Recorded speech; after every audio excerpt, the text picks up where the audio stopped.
Hello students, कैसे हैं आप सभी लोग। तो उम्मीद है आप सभी लोग अच्छे होंगे, आपकी प्रिपरेशन बहुत अच्छी चल रही होगी। तो आज करंट अफेयर्स का भाग 5 आपके लिए लेके आए हैं। इससे पहले 4 भाग यानी कि नवंबर माह का करंट अफेयर हम लोग कंप्लीट कर चुके हैं। डिस्क्रिप्शन बॉक्स में उसका लिंक आपको मिल जाएगा। दिसंबर 1 से लेकर दिसंबर 8 में क्या कुछ महत्वपूर्ण हुआ उसके बारे में बात करेंगे। होने को हज़ारों इवेंट इन 8 दिनों में हुए होंगे, लेकिन हमें केवल महत्वपूर्ण इवेंट पे ही ध्यान फोकस करना है। तो मैं आपको बताऊंगा कि कौन से इवेंट्स बहुत ज़्यादा महत्वपूर्ण है, कौन कम इंपॉर्टेंट है और कौन बिल्कुल भी इंपॉर्टेंट नहीं है। उन सब की हम लोग लिस्ट आपको प्रोवाइड करेंगे। तो स्टार्ट करते हैं। पहला है नेटुम्बो नंदी नदेत्वहा। ठीक है, ये हिंदी में और इंग्लिश में दोनों मैंने लिख दिए थे ताकि आपको कन्फ्यूजन ना रहे। नामीबिया की सत्तारूढ़ South West Africa People's Organisation party के नेता नेटुम्बो नंदी नदेत्वहा को देश की पहली महिला राष्ट्रपति चुन लिया गया है। तो नामीबिया की पहली महिला राष्ट्रपति कौन चुनी गई हैं? वो चुनी गई हैं नेटुम्बो नंदी नदेत्वहा। तो ये आपका मोस्ट इम्पॉर्टेंट है, आज से 6 महीने बाद तक के एग्जामों के लिए बहुत ज़्यादा इंपॉर्टेंट है। ठीक है, क्योंकि पहली हैं, महिला हैं, तो इसीलिए इंपॉर्टेंट हो जाता है। तो मोस्ट इंपॉर्टेंट में इसको अपनी डायरी में नोट कर लीजिएगा, कीजिएगा। और ये रहा आपका नामीबिया। नामीबिया जब आप अफ्रीका का मैप देखेंगे तो अफ्रीका के मैप में आपको वेस्ट की तरफ नामीबिया देखने को मिलेगा। काफ़ी बड़ी कंट्री है। ठीक है, तो आगे बढ़ते हैं। यूनेस्को ने पश्चिम बंगाल को धरोहर पर्यटन का सबसे बेहतरीन गंतव्य घोषित किया है। तो जो यूनेस्को है वो किसी भी शहर को जब घोषित करता है, किसी भी राज्य को, किसी भी कला को कुछ चीज़ के लिए घोषित करता है, तो वो बहुत इंपॉर्टेंट हो जाता है।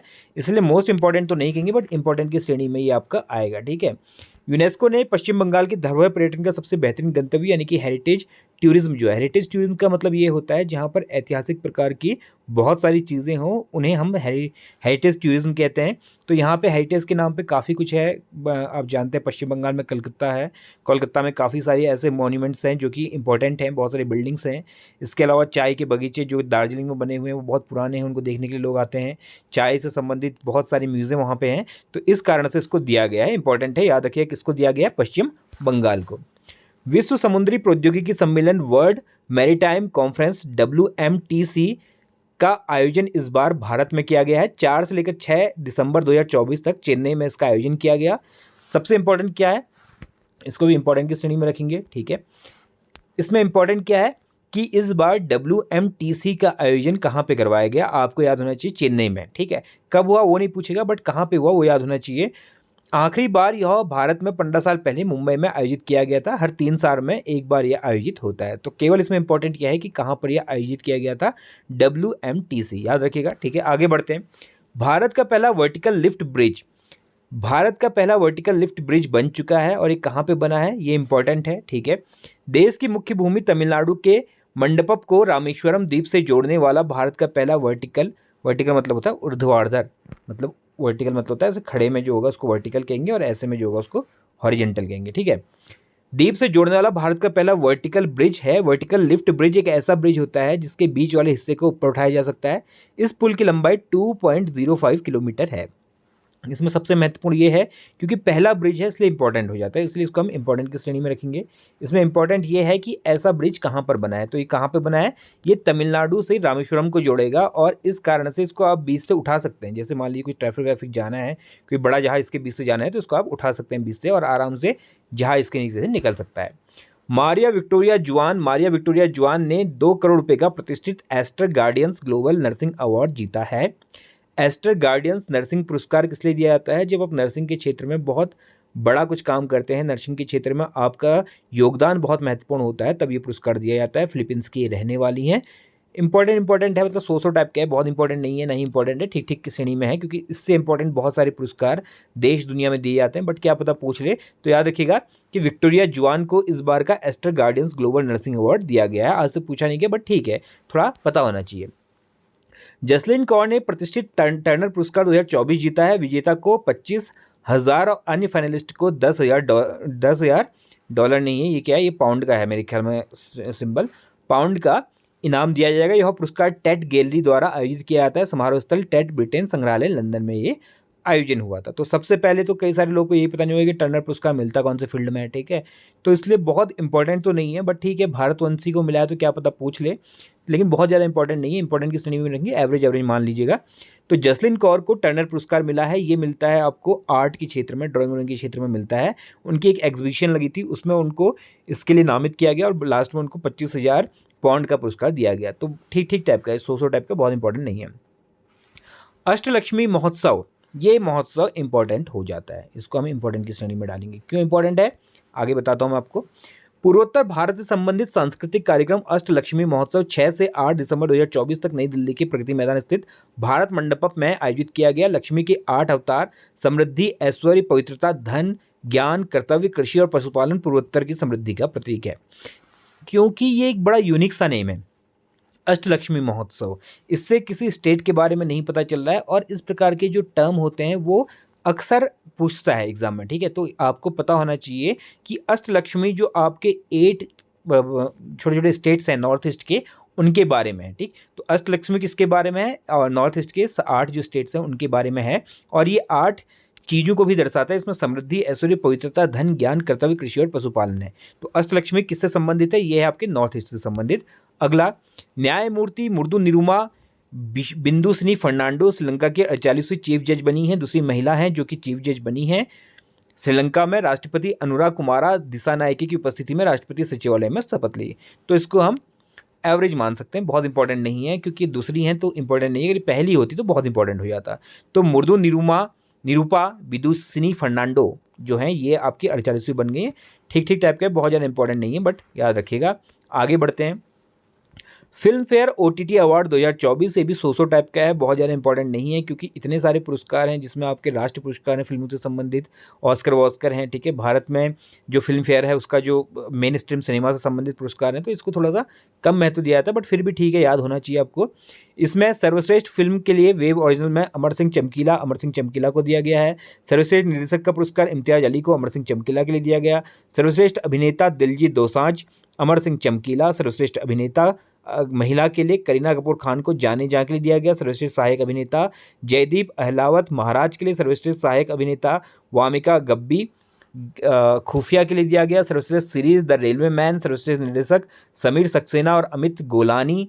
सर्वश्रेष्ठ अभिनेता सीरीज पुरुष कॉमेडी के लिए राजकुमार राव को दिया गया। सर्वश्रेष्ठ अभिनेता सीरीज पुरुष ड्रामा के लिए गगनदेव रियार को दिया गया। तो बहुत ज़्यादा इंपॉर्टेंट है, फिर भी कौन सी फिल्म और कौन से अभिनेता है उसको याद कर लीजिएगा, अभिनेता अभिनेत्री, बाकी डायरेक्टर वैक्टर याद करने की जरूरत नहीं है। आगे बढ़ते हैं। चिली की पूर्व राष्ट्रपति मिशेल बाचेलेट को इंदिरा गांधी शांति पुरस्कार 2024 से सम्मानित किया गया। ये अभी वर्तमान में जो है ये सत्ता में नहीं है, परंतु नेता अभी भी है। नेता के रूप में उन्होंने अपना कार्यकाल छोड़ा नहीं, मतलब अपना करियर एज ए नेता नहीं छोड़ा है। ये चिल्ली की पूर्व राष्ट्रपति थी और इन्हें 2024 के इंदिरा गांधी शांति पुरस्कार से सम्मानित किया गया है। ये वाला इंपॉर्टेंट पार्ट हो जाता है। आने वाले 6 महीने के जितने भी एग्जाम है सबके लिए इंपॉर्टेंट होगा ये, क्योंकि ये पुरस्कार कई बार पूछा गया है। अरुण हिमवीर अरुणाचल प्रदेश सरकार ने कृषि विपणन बोर्ड और भारत तिब्बत सीमा पुलिस ITBP के बीच एक समझौते पर हस्ताक्षर करके मिशन अरुण हिमवीर का शुभारंभ किया है। तो ये पूछा जा सकता है कि मिशन अरुण हिमवीर किससे संबंधित है।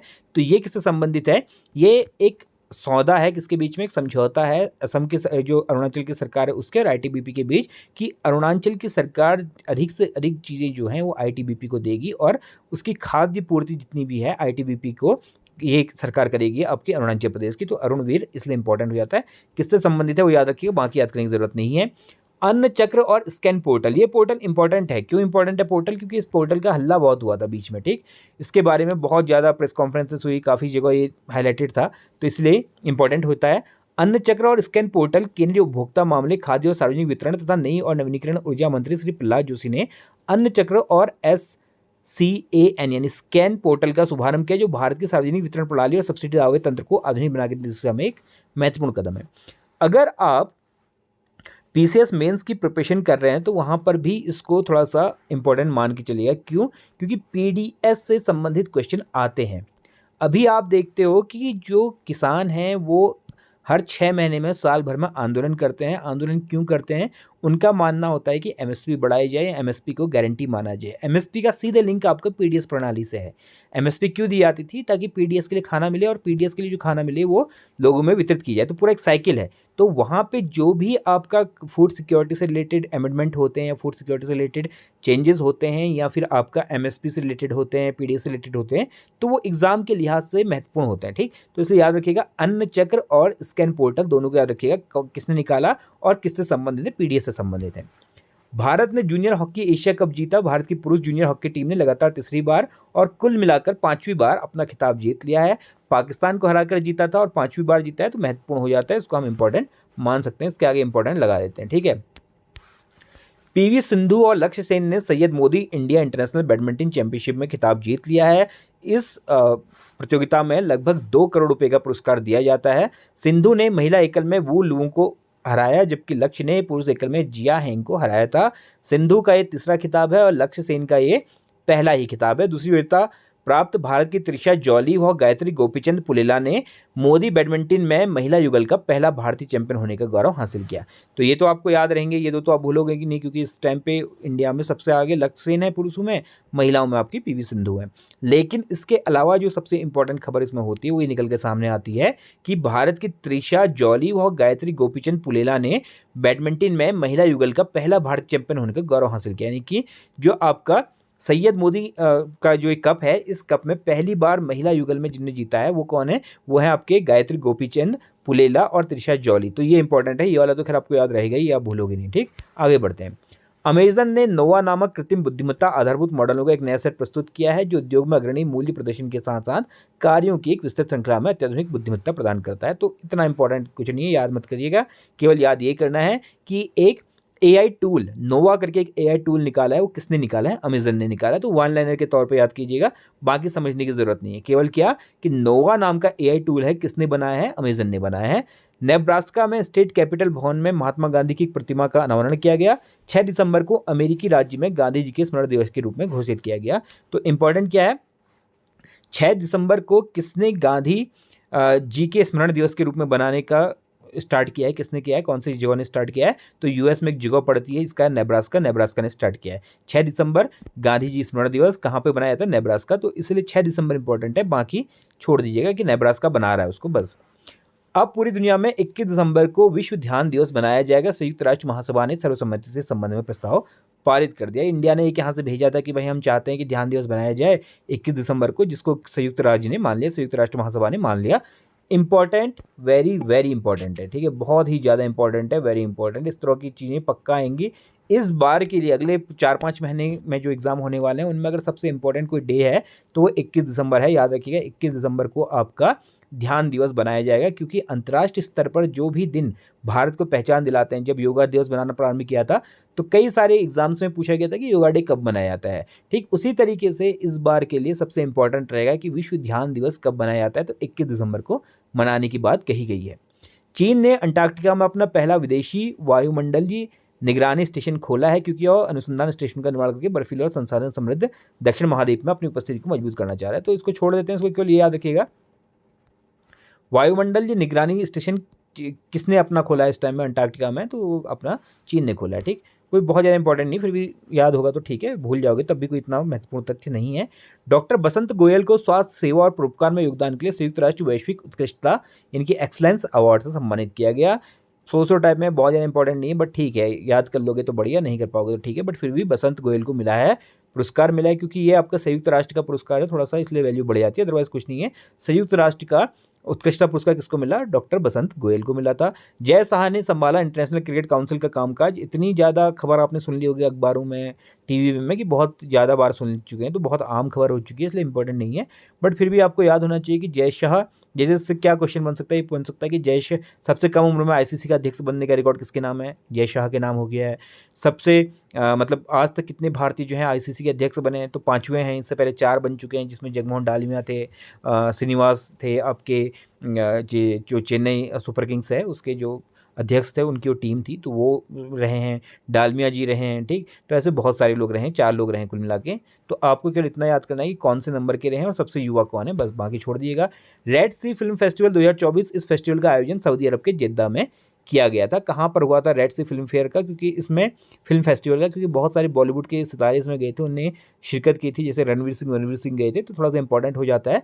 रेड सी फिल्म फेस्टिवल कहाँ पे हुआ है? जिद्दा पे हुआ है, बस हो गया। इसमें कुछ पुरस्कार दिए गए, बट उनको याद करने की जरूरत नहीं है, ऐसे तो बहुत ज़्यादा हो जाएंगे, फिर आप याद भी नहीं कर पाओगे। केवल इतना याद रखना कि रेड सी फिल्म फेस्टिवल कहाँ पे हुआ था? जिद्दा पे हुआ था। इसके अलावा कुछ और भी खबरें रही इस बार, जैसे इंडिगो जो है सबसे खराब फ्लाइट का रिकॉर्ड इंडिगो के नाम पे है, कुछ और छोटे मोटे रहे, ठीक है। कुछ खिलाड़ियों ने इस बार संन्यास उन्यास लिया, उन सबको छोड़ देते हैं। बहुत छोटी छोटी खबरें हैं और बहुत छोटी छोटी नियुक्तियां हैं, उनको छोड़ देते हैं, उनको पढ़ने की ज़रूरत नहीं है। इतना आप पढ़ लोगे तो आपका काम चल जाएगा इस हफ्ते के लिए, यानी कि 1 से लेकर 8 तारीख के बीच में। इससे ज़्यादा इंपॉर्टेंट चीज़ कुछ नहीं थी, इसमें से ही आपका सारा का सारा करंट कवर होगा। फालतू चीज़ मत पढ़ना। जल्दी मिलता है नई वीडियो के साथ, तब तक के लिए धन्यवाद।